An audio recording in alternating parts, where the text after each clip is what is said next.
Staying on top of breaking news right now in Northeast Raleigh, if you had our free news app, we sent this out as a push alert within the past half hour. 2 shootings less than a half a mile apart, both on Green Road near Brockton Drive, the same block as the library. And this video just coming in from those scenes. We're told the victim in the first shooting is in the hospital. Their condition is unknown. And this is a live look from the second scene closer to the library. You see a lot of police activity out there right now. We've been talking with Raleigh police and do expect an update within the next 15 minutes. We do not know if they are related or if there are any suspects in custody. We'll bring you updates as they come in during this newscast, also online at WNCN.com. The latest incidents of racism in the state's largest school district prompting leaders to make changes. And they're doing it in the form of money that'll likely come from tax hikes for Wake County property owners. Good evening. I'm Sharon Tazwell. And I'm Sean Maroney. Thanks for joining us. This is just one of the elements in the budget passed tonight. CBS North Carolina's Michael Hyland is live at Wake County School headquarters with more on what your child could soon see in the classroom. Michael? Yeah, these posts on social media drawing concern from a lot of people who were here tonight, some of them demanding change and the school board taking some action. You don't deserve freedom. Social media posts gone viral as Wake County schools try to address race relations in the community. The latest at Apex Friendship High School. This posted on Snapchat last week as the step team was dancing at a pep rally. Plantation owner watches his former slaves rejoice and celebrate their newfound freedom, circa 1864.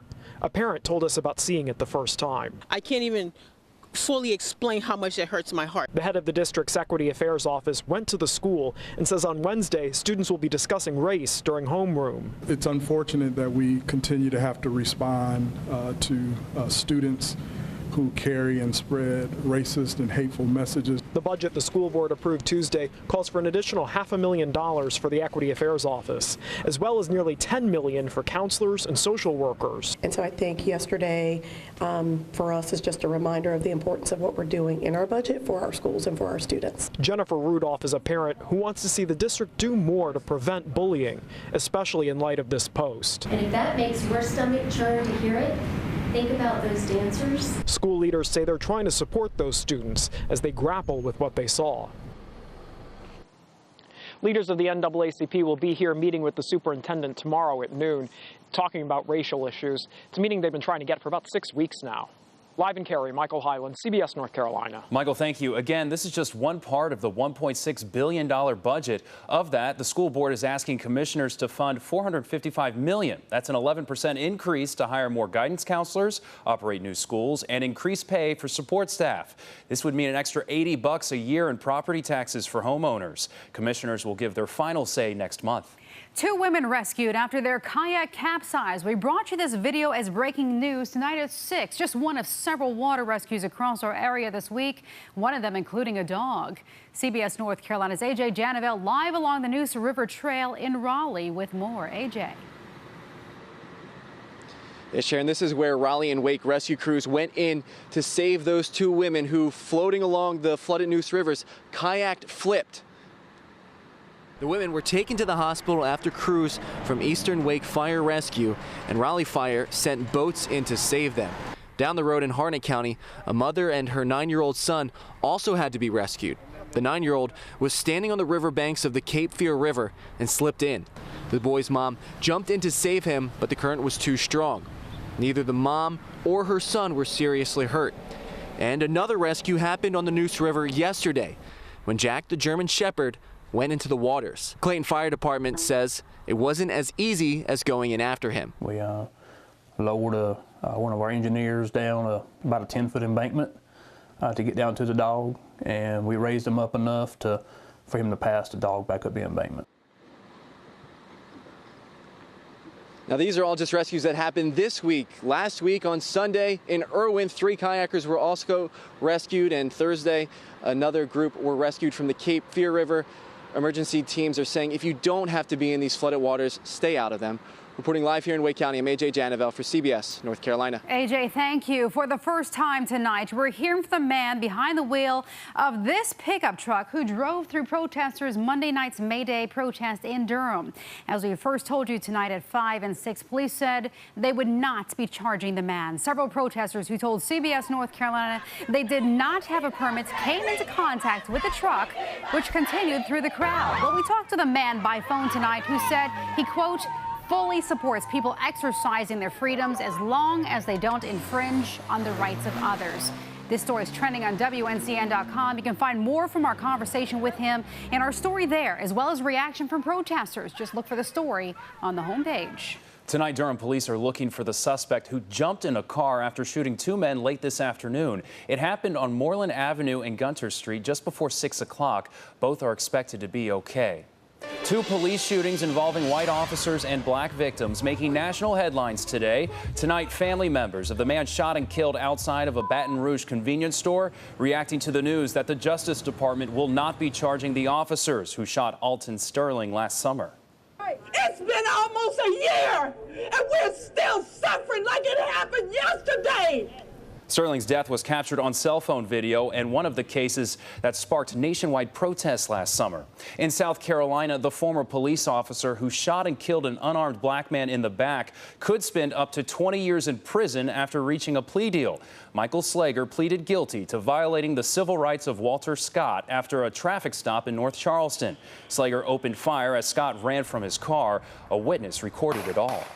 You could hear a pin drop when Michael Slager had to agree that he unreasonably used force against a man that was running away, shooting him 5 times in the back. The deal made no mention of race, but says Slager knew that the use of deadly force was unnecessary and excessive. We've been checking with investigators in Harnett County to see if they have made an arrest in an early morning drive-by shooting. 2 brothers were injured, a 16-year-old and 23-year-old. The older one is still in the hospital at last check. His condition is unknown. And new details tonight on the shooting death of a teenager in Henderson. Police tell us the 15-year-old suspect, who they're not identifying, knew 16-year-old Jorge Mayo. They did not release a motive. New photos tonight from the Rowan County Sheriff's Office of the man wanted in connection with a woman's death. Investigators found 53-year-old Sheila Godfrey dead in her home on Friday. Today, they released photos of a man seen driving a car near her home. He was seen in a nearby laundromat. There's a reward offered in this case. It only took the jury 90 minutes to find the man guilty who shot his former boss on the Wayne Community College campus 2 years ago. Our cameras were in court today as Kenneth Stansel learned his fate. He shot and killed Ron Lane, his former boss, in April of 2015. Hours before, he made a video to explain his plans. Prosecutors played portions of the audio again during today's closing arguments. I think it's a lot more effective to listen to Mr. Stansel's own words. So let's do that just for a second. The next time you hear of me, I'll be on TV. But the person that I murdered, the person that I killed in cold blood, will be on TV as well. Stansel falsely accused Lane, who was gay, of molesting his younger brother. The agent investigating the death of a Bertie County corrections officer says a fire she responded to was intentionally set. Sergeant Megan Callahan responded to the fire at Bertie Corrections Center when investigators say inmates Craig Wissink beat her to death with a fire extinguisher. He is now charged with murder. Flooding remains a concern for people living downstream from Falls Lake in Wake County. Water is being released at a rapid rate and will continue for roughly a week. Engineers plan to monitor it while public access points remain closed. And flooding also a concern down the Neuse River in Kinston. It hit major flood stage today. It should peak tomorrow night. Schools there are delayed tomorrow. New tonight, the 8-month manhunt for a father accused of leaving the scene of a crash where his daughter died is over. Troopers say Jobber Gillespie was speeding and drunk when he ran off the road in Rayford, killing his 7-year-old daughter. He was taken into custody in Charlotte on Monday and transferred to Hope County today, where he's facing charges. Also new tonight, 2 pit bulls who attacked a woman over the weekend in Fayetteville are expected to be euthanized. The attack happened at a home on Higgins Street. The woman's family says she was in her yard when the neighbor's dogs jumped her. She went to the hospital with several injuries. Animal Control cited the dog's owner. And new tonight, the White House says President Trump will sign the $1.1 trillion budget deal. This comes after a day of back and forth between the House and White House. Among other things, the budget calls for an increase in defense spending and border security, but does not include funding for the border wall. The House should take a final vote tomorrow. And earlier today, the president spoke with Russian President Vladimir Putin via phone. The 2 leaders agreed on pushing increased diplomacy in Syria. The 2 also discussed meeting in person during this summer's G20 summit. Also today, former Secretary of State Hillary Clinton weighing in on her loss. What she says could have changed the outcome, tilting things her way. But first, a new headache for airlines as top execs face off with lawmakers. The video taking off online. Wes. The storms from last night were wiped from our memory with today's weather. We're going to do that nice sunshine thing again tomorrow, but we already see our next round of rain in the Midwest. I'll tell you when it'll be in North Carolina coming up in your forecast. And an alert for outdoors enthusiasts, a spike in snake bites in our state this year. What experts say is likely to blame. And before we go to break, another look at the breaking news right now in Raleigh. 2 shooting scenes on Green Road in Northeast Raleigh. 1 person we know is in the hospital. Now, we just got an update from Raleigh police, and they now say there are 2 victims. Both are men. One of the victims says this started at a cookout. Now, police are still looking for a suspect. We'll have more on that. We'll be right back. I'm Nora O'Donnell. Tomorrow, former Vice President Joe Biden on his new initiative in the fight to cure cancer. He shares his goals with our Dr. David Agus. That's tomorrow on CBS This Morning.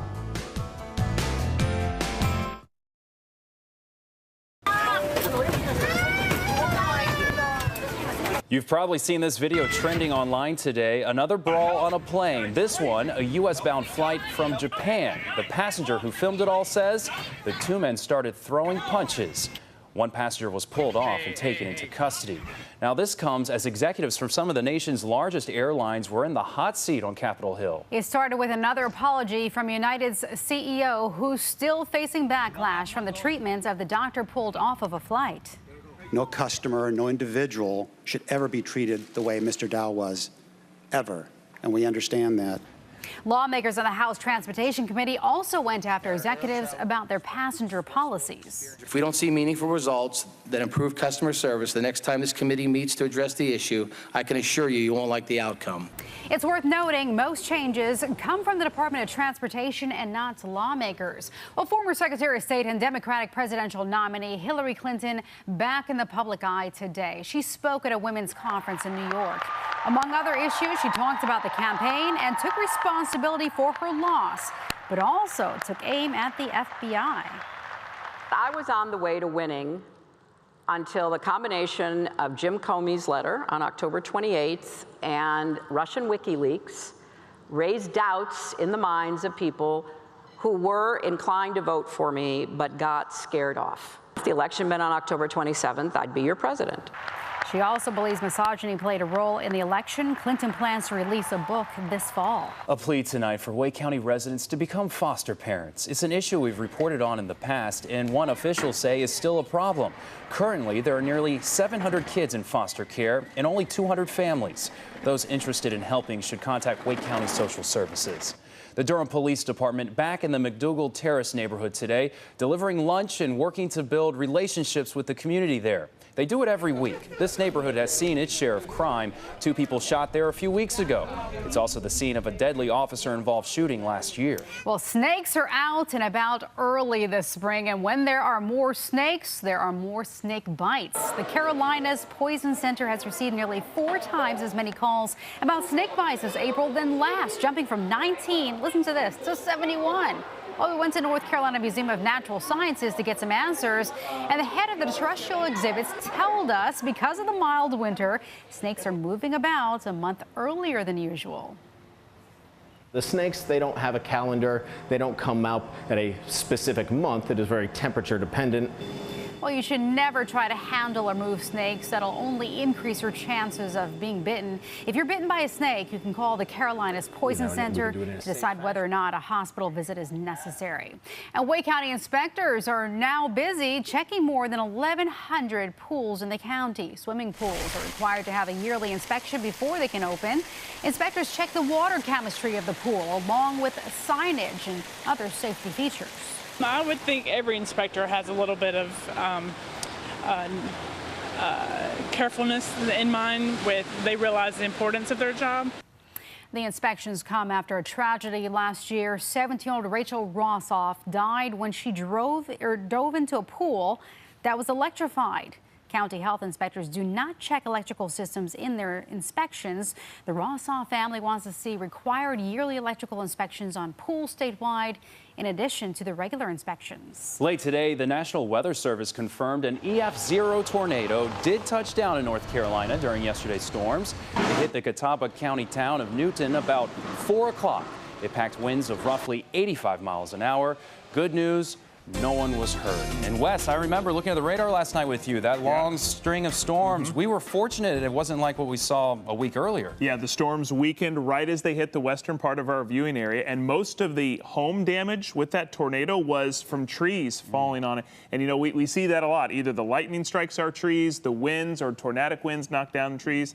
They're great most of the year, but boy, when storms come through, it's not pretty, unfortunately. We don't have a whole lot to talk about on the radar tonight, Sean, but as you look on the left part of your screen, those showers and storms in the Midwest, that's the next system coming here. It'll be here Thursday night through Friday morning, and it will once again bring us the chance of thunderstorms. Today, you had to really try hard to find something to complain about, but if you were, it was the wind. It got gusty at times, 20 to 30 miles per hour. Those winds have now calmed down. And with clear skies, the night after a cold front, it's going to kind of get chilly. And I haven't said that a lot lately, have I? Especially after what happened in April, the warmest April on record. So tomorrow morning, you walk out the door to work and school, 54 degrees. Coolest morning we've had in several mornings, but it won't stay that way long. With plenty of sunshine and dry weather, we'll jump up to 61 at 9 a.m., 71 at noon. On our way to a high near 80 degrees.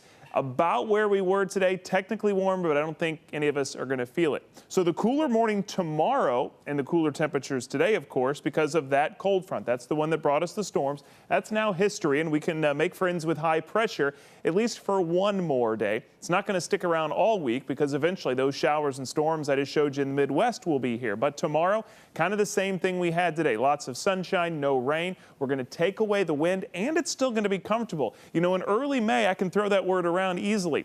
Late May and June and then all summer long, it's going to get humid. So enjoy that while it lasts. It's going to be a great day tomorrow. But then goodbye high pressure. Hello to our next system. It's an area of low pressure with a warm front and a cold front attached and, of course, plenty of rain. Now, usually a cold front is attached to an area of low pressure. And the closer we are to that low pressure, the stronger our storms are. And I think, unfortunately, that's the way it's going to work out this time. But throughout the day, Thursday, it'll be dry. We'll increase the clouds. That rain doesn't move in until after 8 o'clock. And then the strongest weather will come as the front moves through early Friday morning. That's when we'll have some showers and thunderstorms, possibly for the morning commute.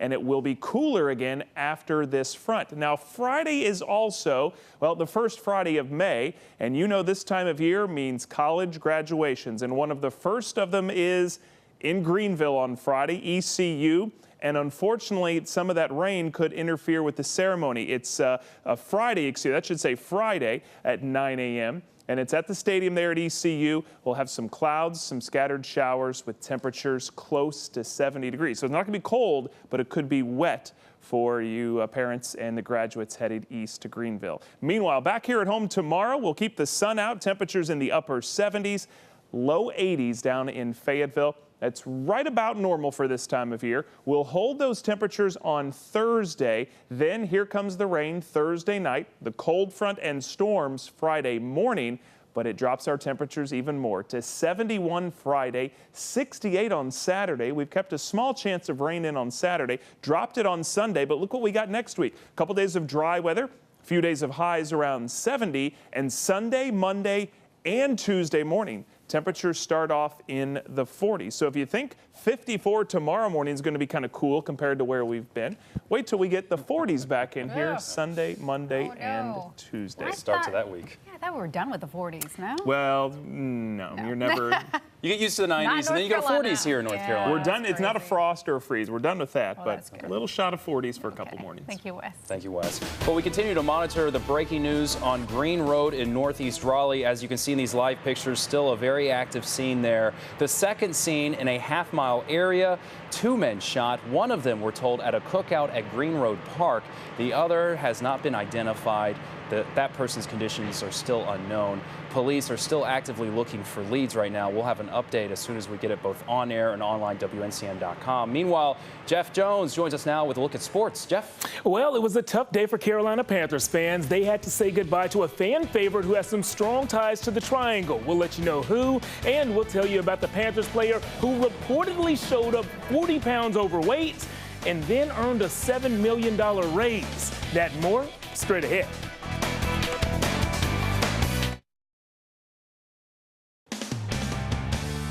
Well, today was deadline day for the Panthers. They had to decide whether they wanted to extend a 5th-year option to wide receiver Kelvin Benjamin. Since joining the team, Benjamin has led the Panthers in receiving touchdowns each season he's been healthy. So why did the team wait until the very last minute to offer him a 5th-year option?